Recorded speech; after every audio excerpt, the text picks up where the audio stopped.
J'ai eu une expérience de prostitution pour essayer. J'ai trouvé ça extrêmement machinal, dénué de charme, de séduction, de romantisme. J'ai essayé à un endroit où ce métier est légal. C'était à Amsterdam. J'ai pas du tout apprécié cette expérience, malgré le fait que cette femme était magnifique. Je pense que c'est un peu le porno du riche, de celui qui n'a pas peur du sexe, des MST, qui a besoin d'une vraie présence, Parler parfois. d'un corps. Alors parler, en tout cas moi dans le cas où j'ai essayé, elle avait pas l'air d'avoir extrêmement envie de rentrer dans une conversation.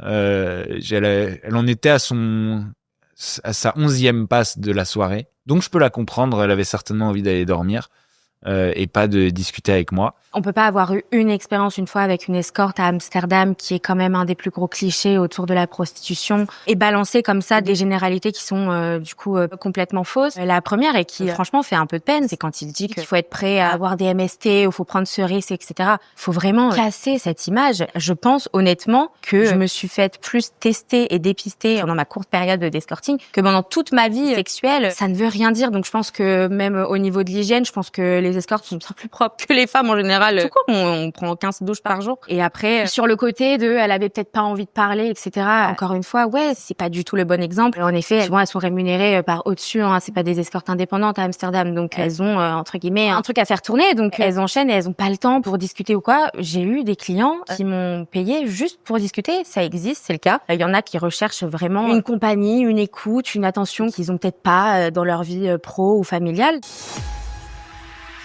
Le crayon.